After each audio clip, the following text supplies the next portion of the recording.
Good evening to all of you. And for the past 1 hour, we have been listening from Santosh sir about the management and triaging of pediatric patients of COVID-19.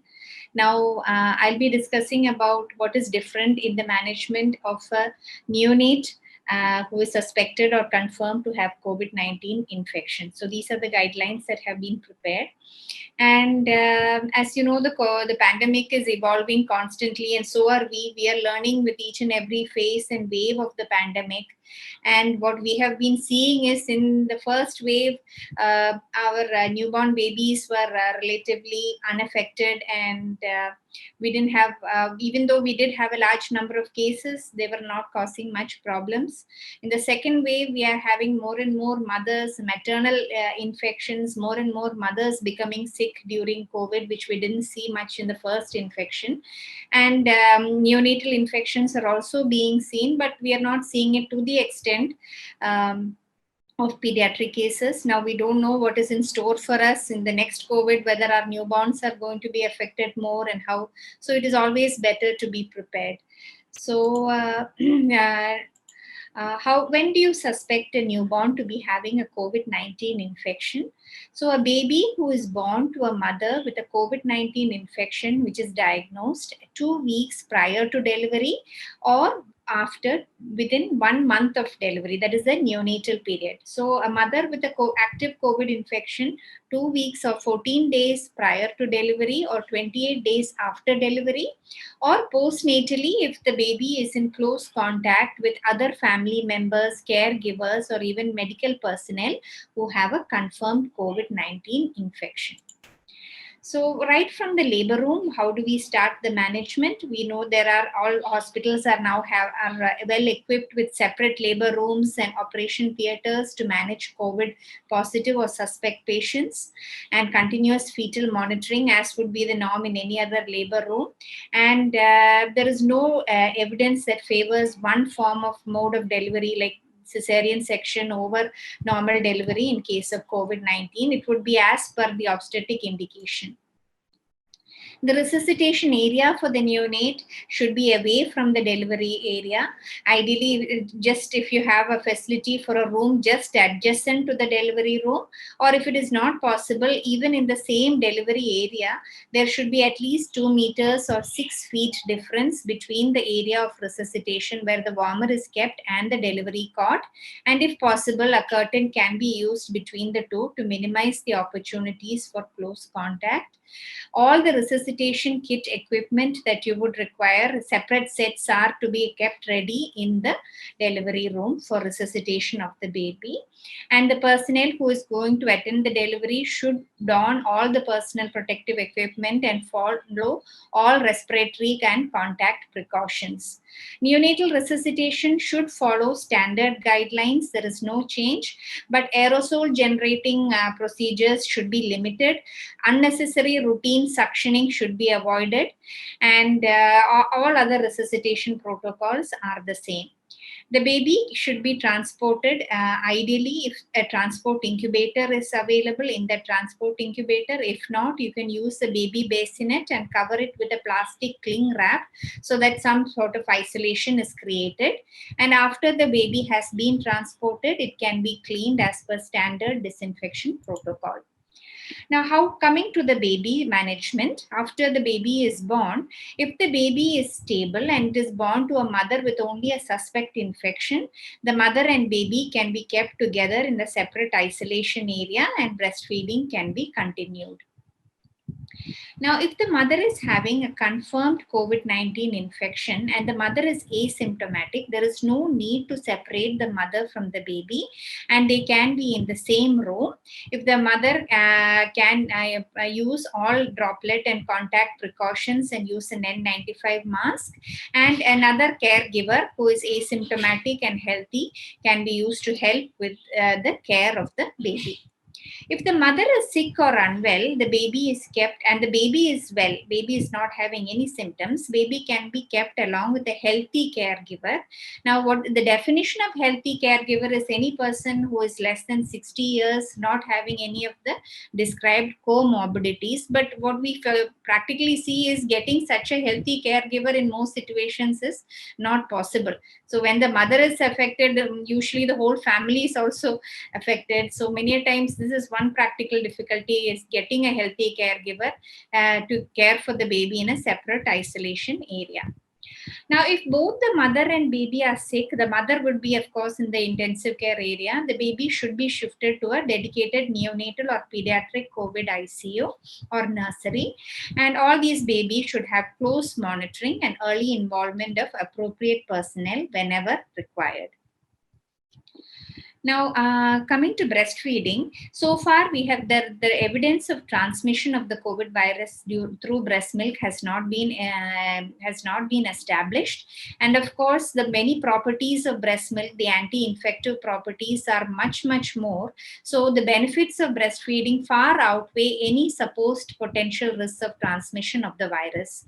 But the risk is not breast milk, but while the mother is handling the baby, the baby is likely to come into contact with the droplets. So mother should follow all respiratory precautions. So you should teach the mother about hand washing and also about proper respiratory hygiene and use of the N95. Sir said now the N95 mask is easily available. So while the mother is breastfeeding, she should resort to the N95 mask, and at other times the baby can be kept with the caregiver and 6 feet away from the mother. And if the mother is sick and unable to directly breastfeed, express breast milk can be given by the caregiver. And formula feeding is only resorted to when there is a situation where the mother is incapable of breastfeeding or express breast milk is unavailable due to the sickness of the mother. And if mother can use a dedicated breast pump, can be prescribed to the mother. It should be cleaned and kept washed separately, and strict adherence to all sterile precautions should be recommended.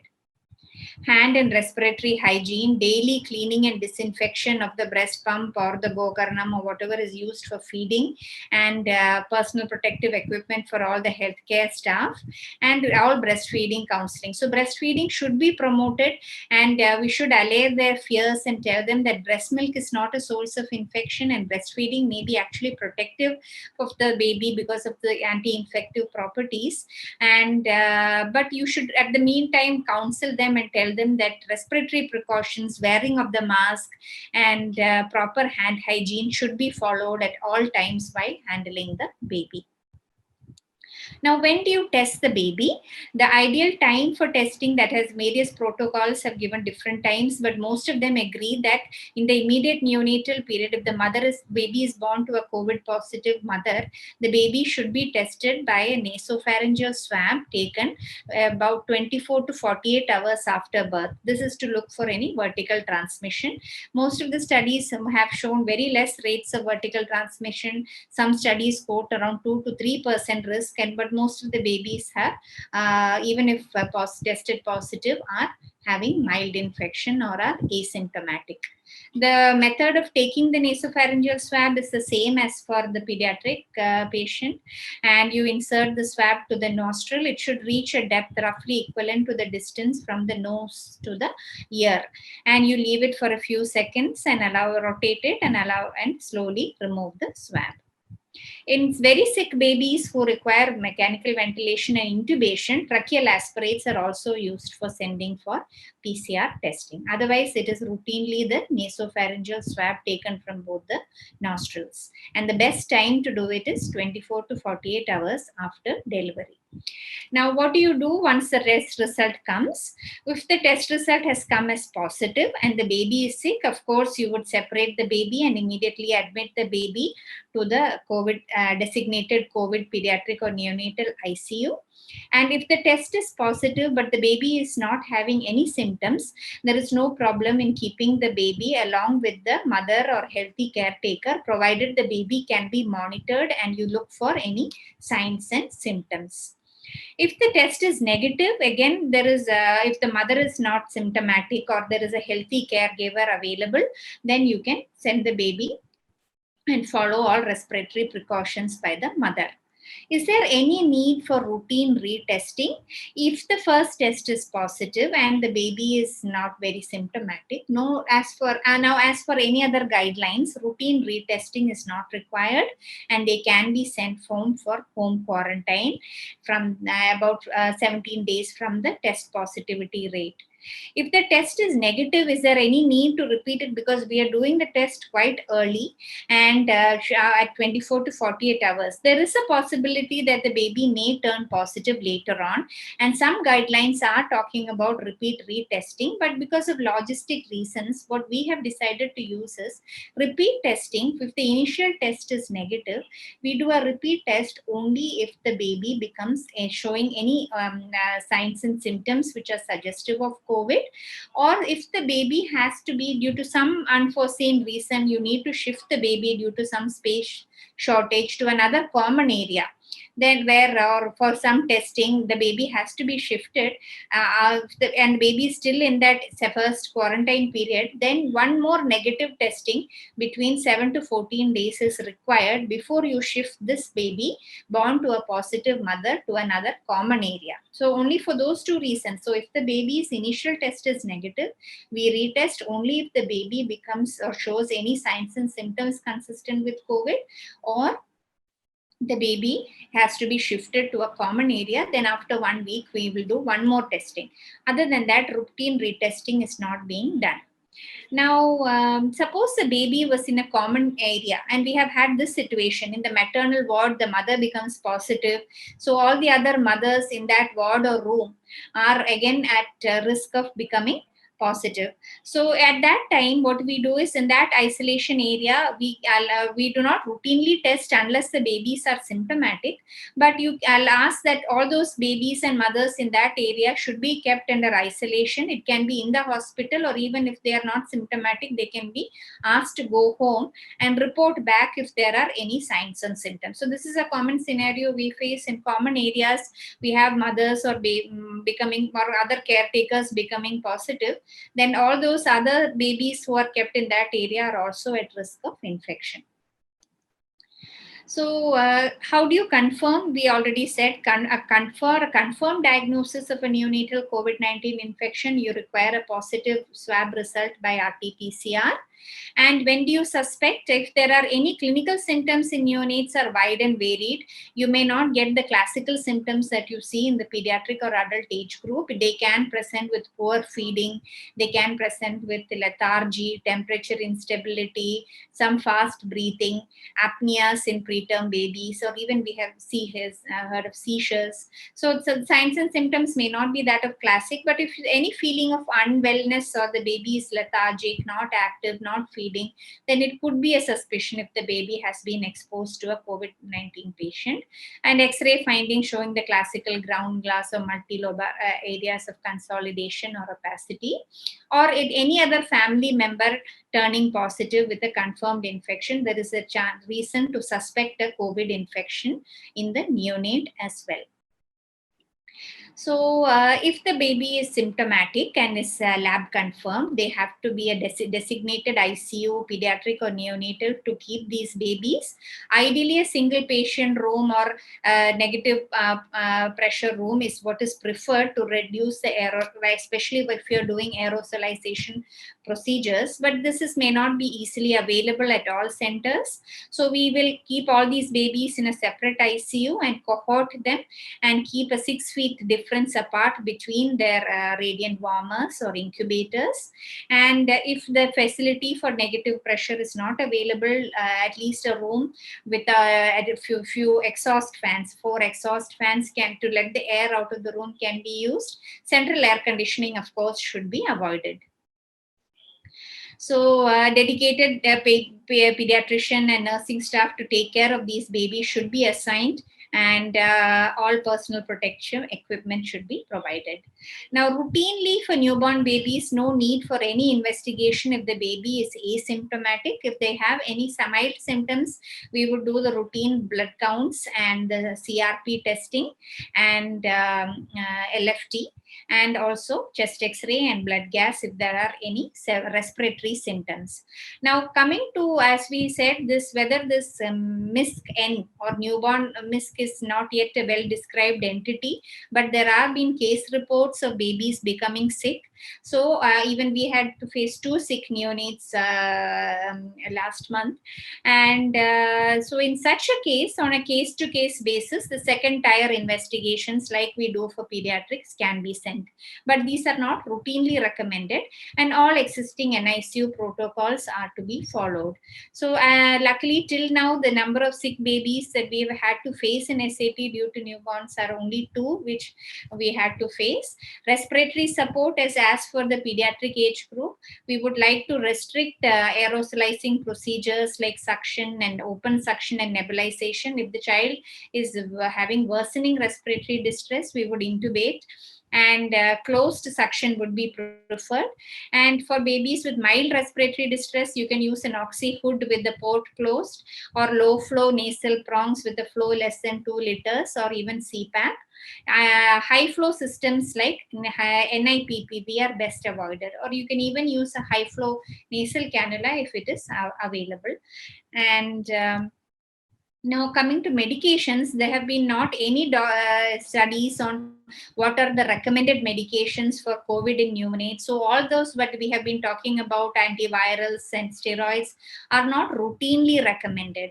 But in very sick babies that we have had with a MISC or COVID pneumonia and multi-organ involvement, there have been studies that you extrapolate the experience that you have from the pediatric cases.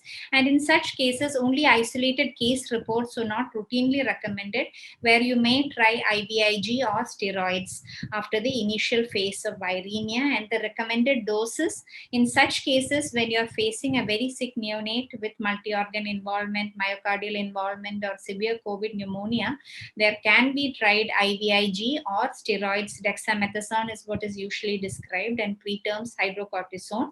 But we have not had to use this in many situations. So these are no definite neonatal guidelines anywhere. These are only what you know from your experience or isolated case reports that have been published in neonates. So how long should you maintain this COVID protection? Mother should continue to follow all respiratory precautions and contact precautions if she is positive. If she has mild disease, unless she is afebrile for 72 hours or for completed her isolation period, she should continue to follow all respiratory precautions, and in severe disease, 21 days from onset of symptoms. So what about the routine? Now, the government of Kerala, we know we have been having a beautiful program of pre-discharge screening, but during the COVID time, it may be not possible to follow all the screening procedures because they are done in a common area. So what we have been following is, because the most important of these screening programs, of course, is to roll out congenital hypothyroidism. So we don't wait for 72 hours. We have been following taking a cord sample for TSH in such babies who are born to positive mothers, and where babies cannot be sent to a common area. And pulse oximeter anyway will be available in these areas. So you can look at the upper limb and lower limb saturation and make sure it is more than 95 to rule out any critical congenital heart disease. And all the other routine metabolic screening and hearing screening, which of course is mandatory, it should be done, but it may be difficult to do it as many hospitals have this at a common area, and having a separate area set up for the COVID patients may not be practical. So what we are following is, other than hypothyroidism and pulse oximetry, once the baby is discharged, we are telling them to come back after the period of isolation is over, either back to our hospital or to any other nearby government hospital where it that can be done. All routine immunization policies are the same. You can follow the same vaccination schedule, and it can be given if the baby is symptomatic or sick. In the ICU, we give the hepatitis B vaccine in the first day, whereas the other vaccines like BCG and OPV, once the baby becomes well, either prior to discharge or after the period of isolation, it can be given. Asymptomatic babies, all routine vaccinations are given. Only sick babies, you can defer it for 2 weeks. Discharge policy, even if the baby is positive, if they are asymptomatic, they can be discharged along with the mother, and routine retesting is not required. And babies who are also mildly symptomatic, after 72 hours of resolution of symptoms, they can be discharged. But if you have a critically ill neonate who required prolonged ventilation or other supports, then a retesting, but a rapid antigen testing would be sufficient prior to discharge. And even now we are asymptomatic positive babies, we are discharging home along with the positive mothers and asking them to follow home isolation and ask them to look out for any signs of symptoms. If the mother is not fit for discharge, the baby can be discharged to any other healthy caretaker who can take care of the baby at home.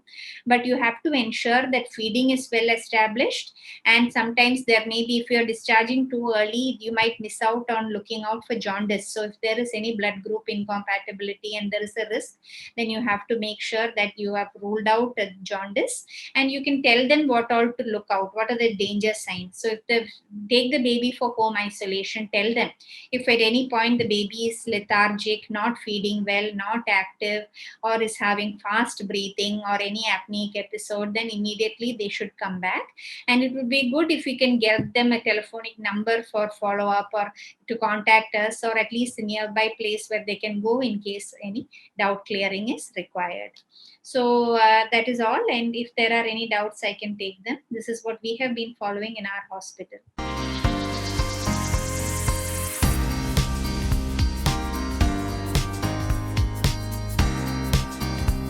Now coming across children not sick but with very prolonged fever, increased inflammatory markers, any role of what is the management? That might be the question. And this is the only thing available.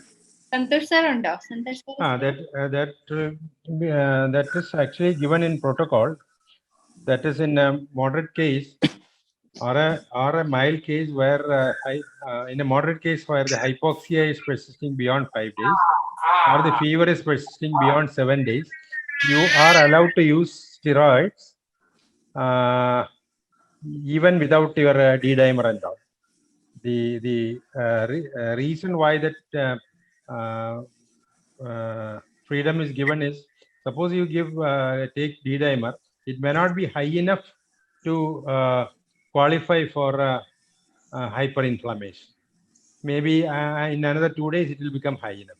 So we do not want the child to proceed to that extent now that we presume that there is no active viral replication. Now, of course, the other causes of fever, if it is possible, must be looked into. That is always without saying that tools. Because, for example, dengue season is there. So those things we will have to possibly look into. But what I am telling is regarding COVID only. Sir, whether steroid can be given for a severe cough? Okay. Severe cough, the thing is whether the hyperinflammation is coming before 5 days, you cannot say for sure.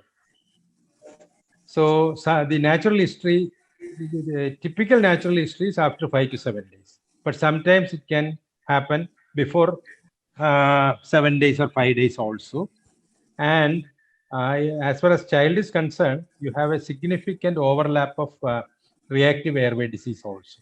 So if there is wheezing, definitely you go for your salbutamol and possibly inhale steroid also. But if you are thinking in terms of hyperinflammation, definitely you can use steroids. But as far as possible, wait for 5 days, because up to 5 days we expect some viral replication, significant viral replication. The question was, if a child is discharged being asymptomatic for 3 days, should the child be brought back on the 10th day for retesting? No. No retesting. What about routine immunization after COVID positive patient? Routine immunization. Original recommendation was 14 days, but I think even from that time, I was just more in favor of 1 month interval. Right now, I think the DHS has issued a recommendation of 1 month. Basically, because 3-4 weeks, we expect, at least in a minority of children, this hyperinflammation. So we do not want that to be getting temporarily associated with our routine immunization.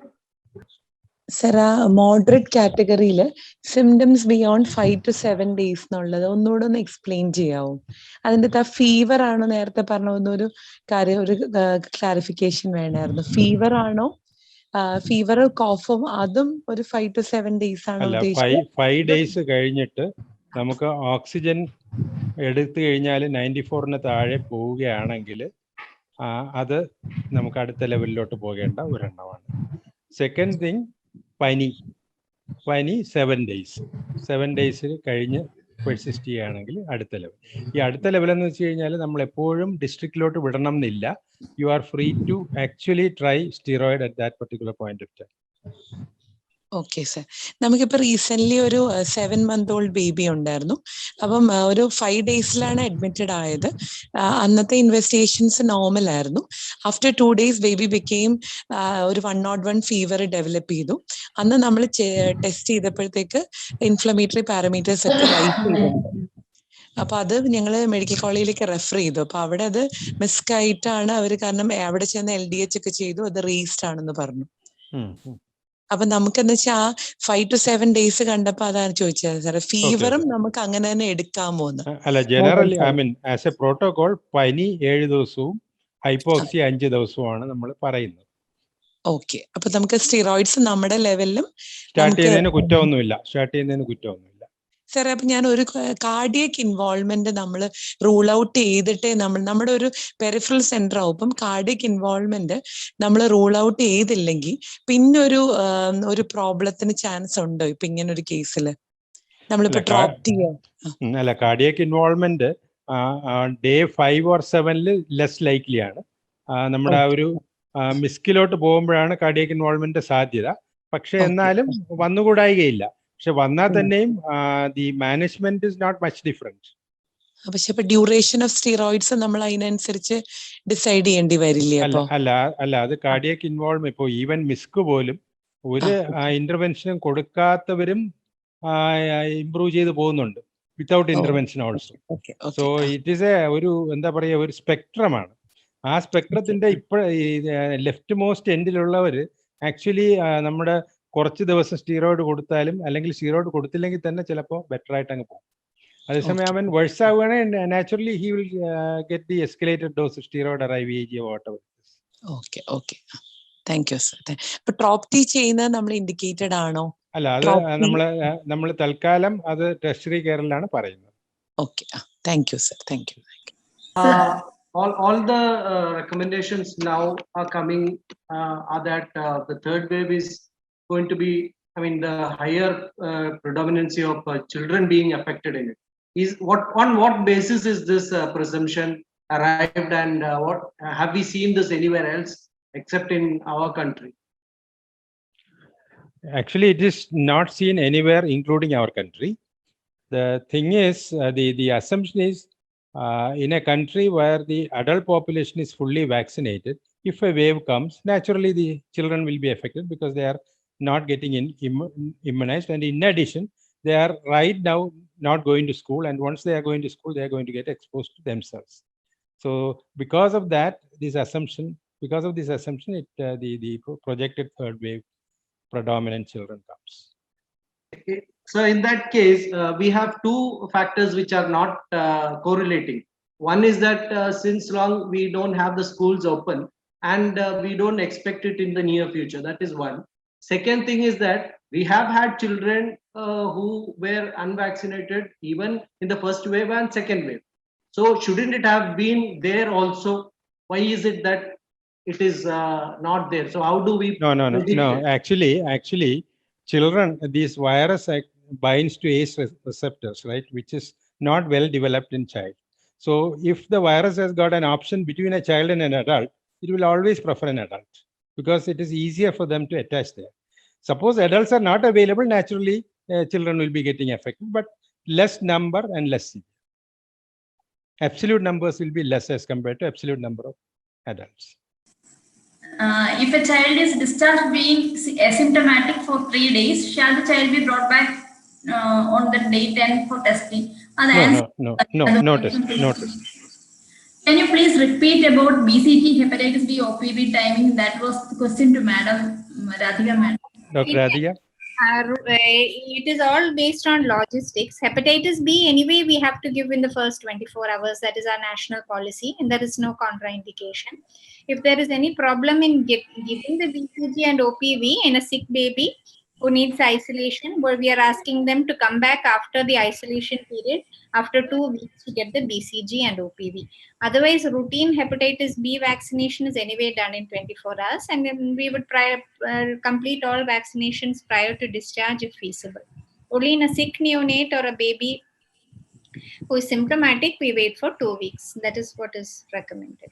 There is all routine immunizations can be given otherwise.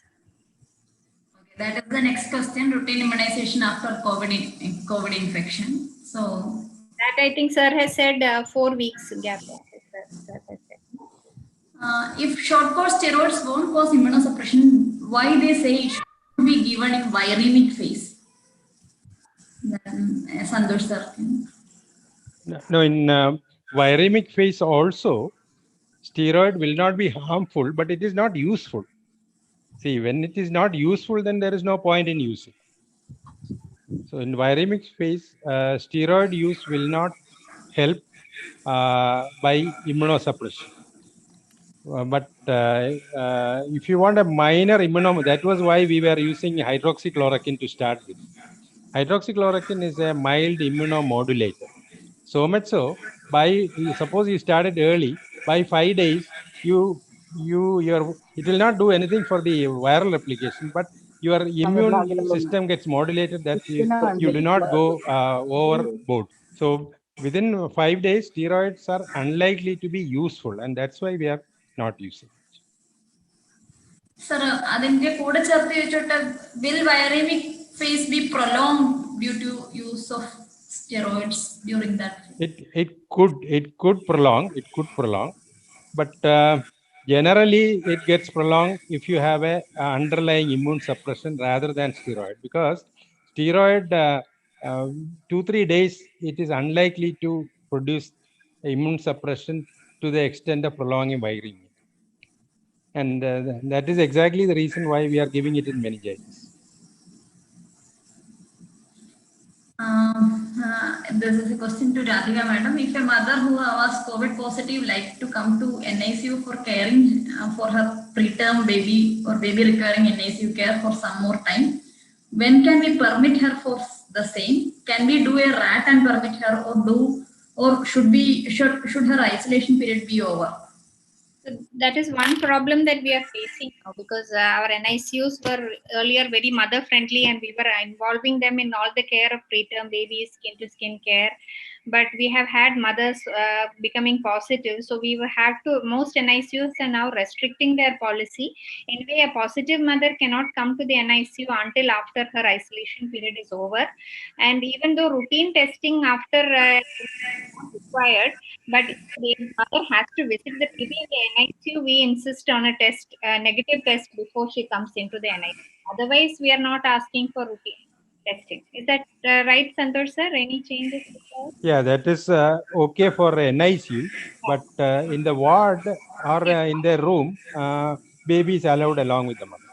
So if it's an NICU where you have a lot of preterms and other sick babies, we do not want the other babies to get affected. That's right. So there we would want a negative result and mother's isolation period over and do a negative, even RAT is enough, then only we allow them inside the NICU. That will be dealt tomorrow. Any role of inhaled steroid in cough persisting more than 5 days as in adult guidelines?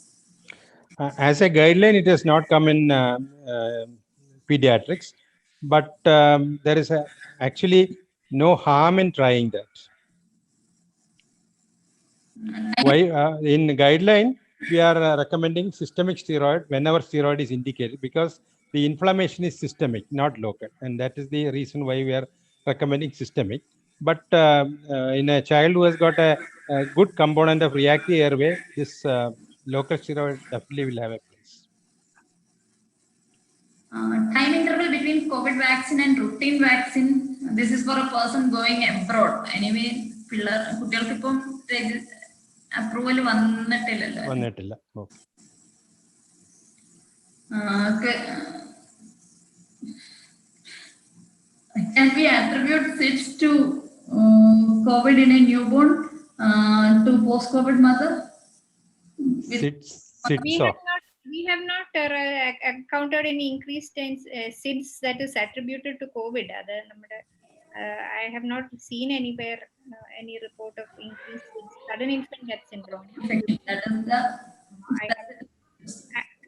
We have not been able to attribute, or we have not seen, and I have not read any case regarding this. Interval between COVID infection and missed or minimum interval. It's 3 to 4 weeks, but that is the usual interval. Minimum can be much less.